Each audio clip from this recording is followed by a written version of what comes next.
We heard this morning one of my favorite collects in all of the Book of Common Prayer. Jeff, could I borrow your leaflet for a sec? Thank you. I should have brought one down on my own here. We pray, God, who wonderfully created and yet more wonderfully restored the dignity of human nature, grant that we may share the divine life of him who humbled himself to share our humanity, your Son, Jesus Christ. Really, the entire story of the incarnation is there in that prayer, isn't it? And I'll invite us, Matthew David added a collect, I'll invite us to be curious about that story, about the creativity of God who wonderfully created and yet more wonderfully restored our human nature. What a promise that is. So one of the staples of fantasy and science fiction is time travel. And within time travel, one of the staples is a character meeting themselves. And often hijinks ensue. So at the end of Back to the Future, the movie ends more or less where it starts. Marty McFly returns to the present day, which of course is 1985. It's a while ago now. He returns to 1985 and witnesses the scene he saw at the beginning, but with new eyes and a new understanding. And it turns out he's transformed the scene in ways that he didn't expect. In the beautiful and totally confusing movie Tenet, the lead character has a fight with himself, and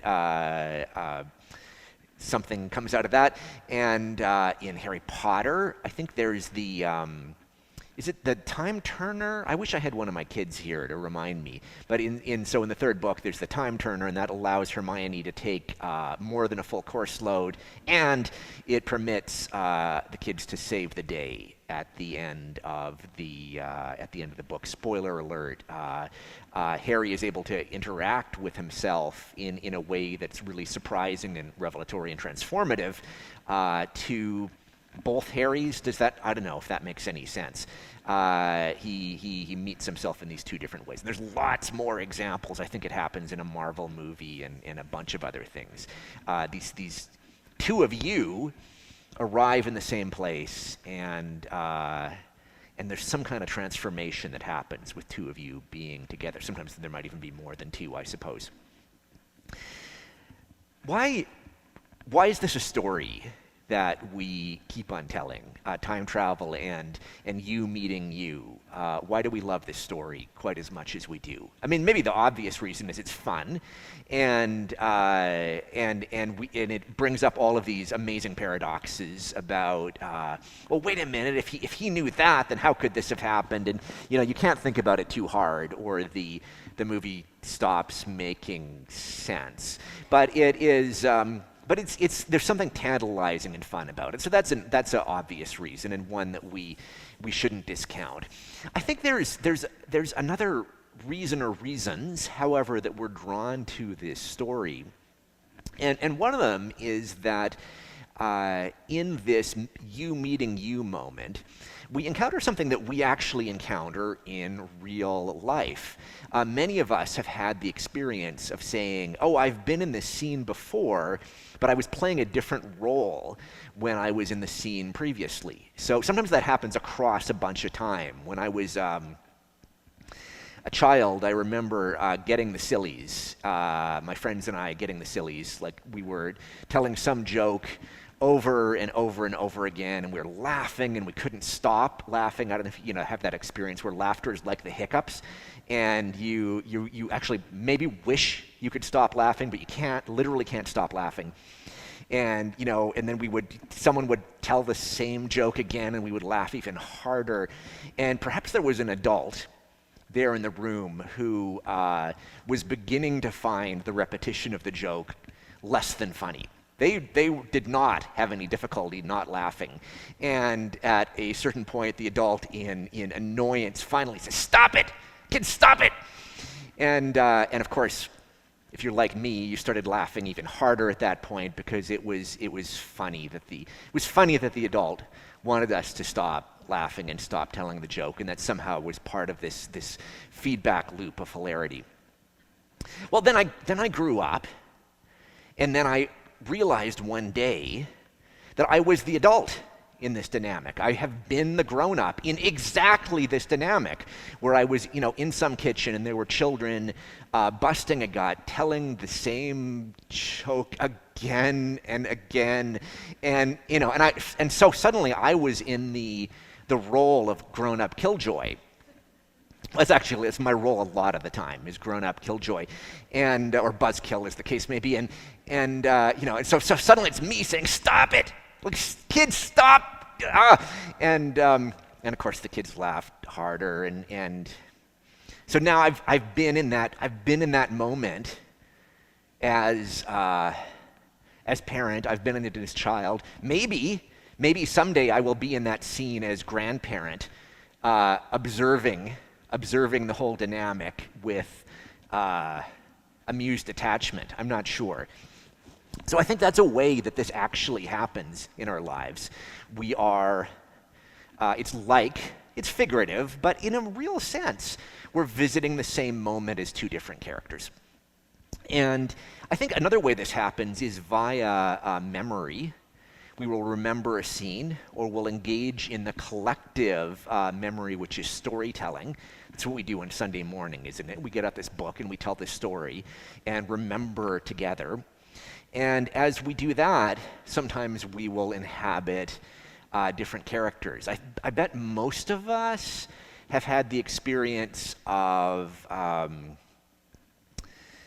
saying, "Oh, my sort of uncle was a cold man," or my father was just terribly angry, or some kind of story about someone who we knew when we were younger.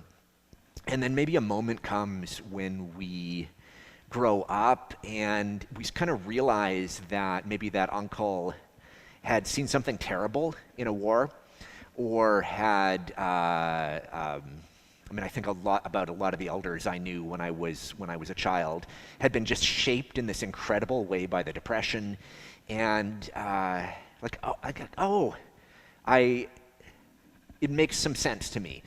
Suddenly, in a little bit of a way, you're able to be your uncle or your father or this neighbor in that moment. You're able to inhabit different roles, and through a kind of time travel, the time travel which is memory or storytelling, you're able to be different people.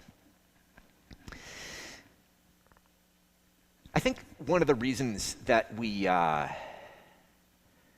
love the Christmas pageant, we had the Christmas pageant, a couple of weeks ago, is that you get a really explicit opportunity to be different characters in the story. If you start young, you can actually be Jesus in the story.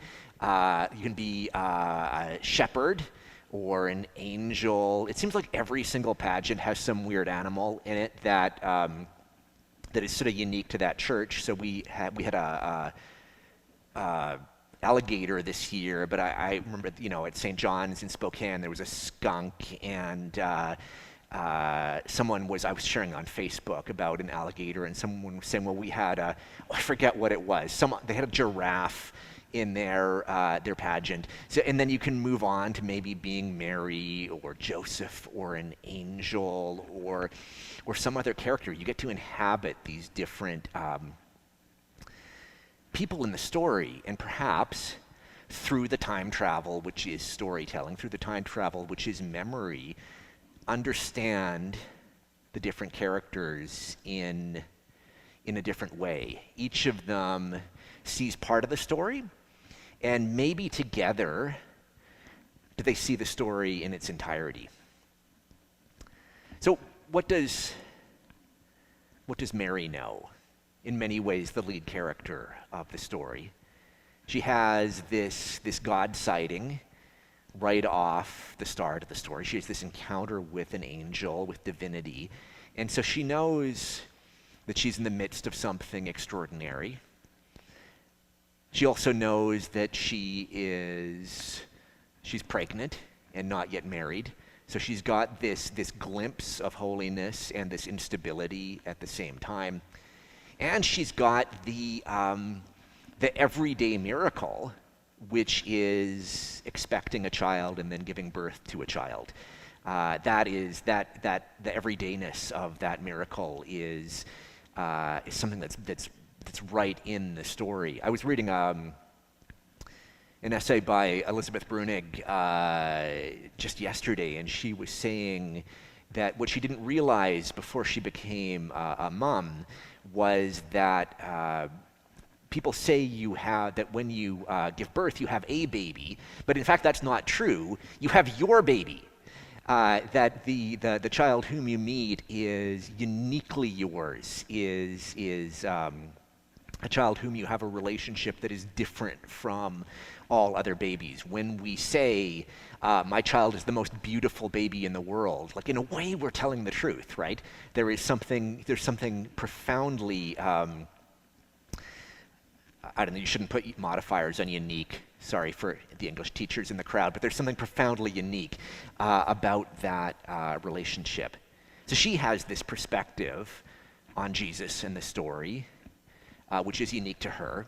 And then there's Joseph, who is sort of this, in many ways, this, at least at the beginning, is sort of this shocked bystander to the story. The traumatic news of this unplanned pregnancy lands in his life, and he is distressed by it and resolves to bring the marriage to an end or call it off. And then the angel comes to him and says, actually, this is the plan. And Joseph just keeps on, says, okay. And he keeps on showing up and standing by Mary and standing by Jesus.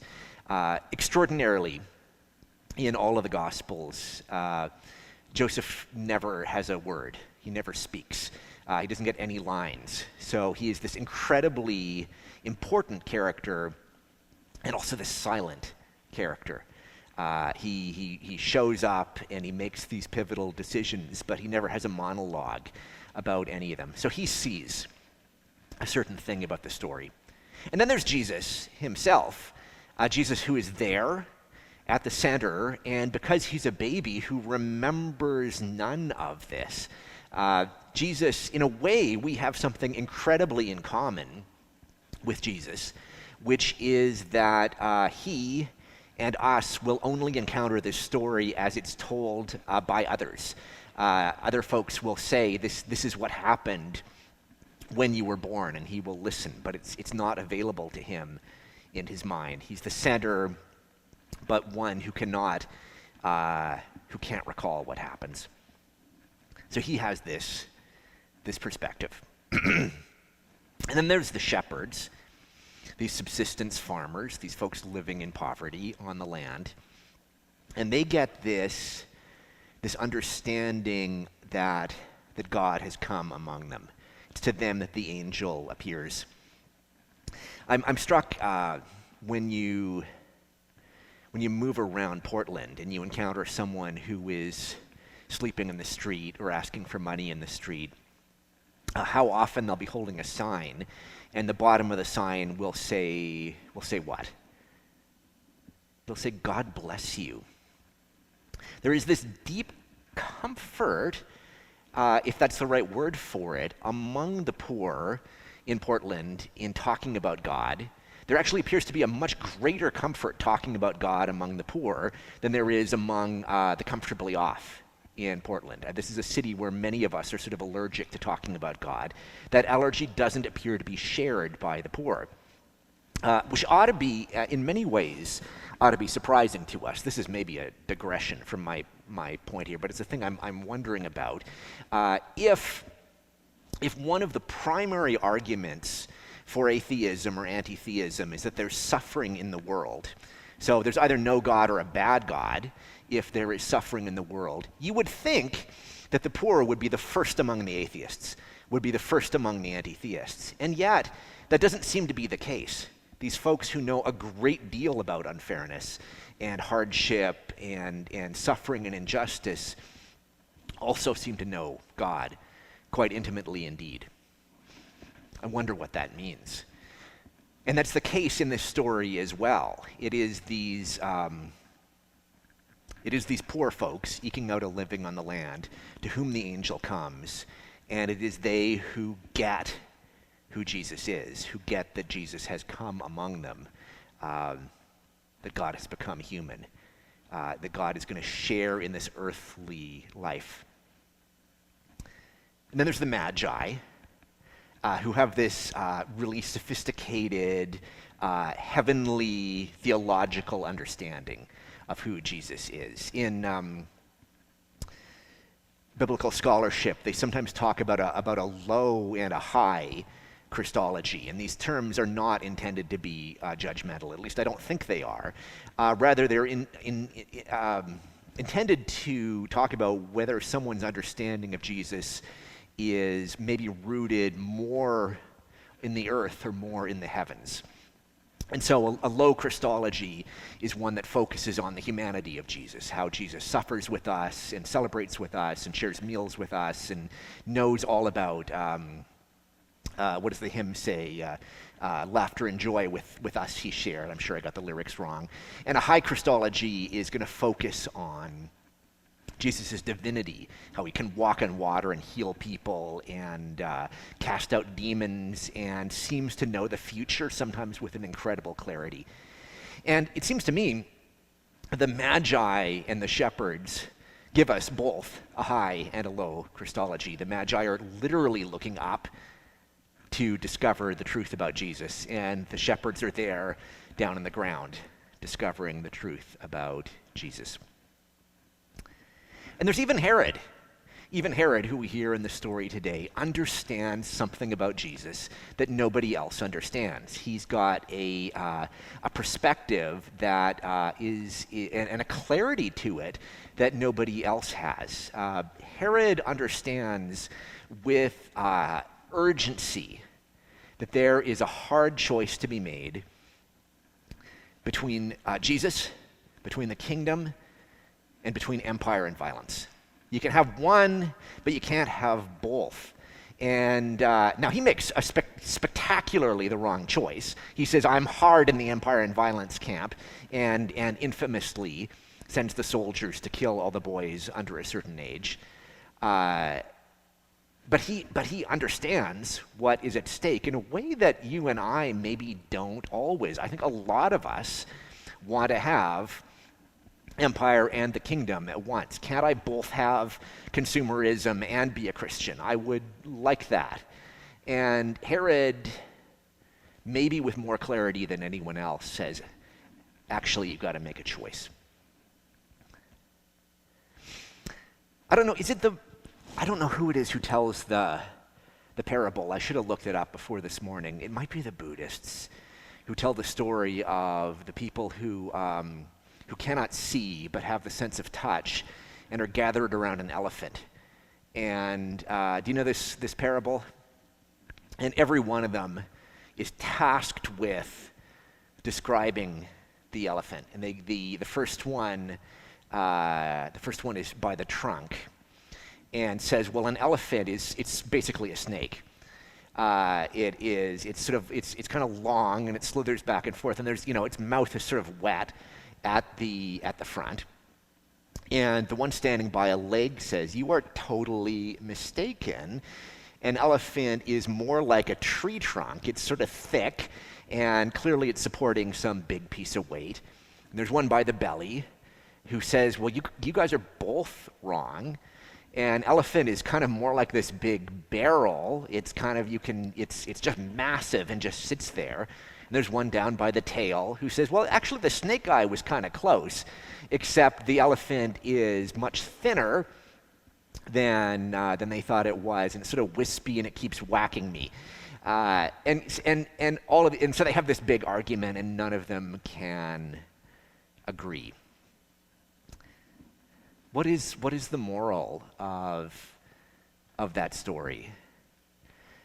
Certainly one of the morals I've heard offered when I've heard that story told is that together they had the capacity to tell the story in a way that they did not have the capacity to tell the story as individuals. Had they come together, they would have had a pretty accurate picture of an elephant in a way that they did not by each fighting over their own interpretation or sort of clutching onto their own story. And maybe that's the magic of the time travel that we are invited into via storytelling, via memory, via what we do in church, is we have this invitation to step into these different roles and encounter one another in different ways and encounter Jesus in different ways. And I think when we let ourselves do that, when we say yes to this kind of amazing time travel, which is held in the magic of books and in the magic of stories that we tell out loud, maybe that can make us a little more humble. Maybe, to borrow Matthew David's prayer from a few minutes ago, it can make us a little more curious about the creativity of God. Maybe it can invite us to know ourselves a little better and creation a little better. So let's engage in that kind of time travel where we get to be our neighbor and get to be people long ago, and maybe if we dare, get to be people in the future and wonder together about what future God prefers. And in doing so, may we get curious about God. May we get to know God ever more.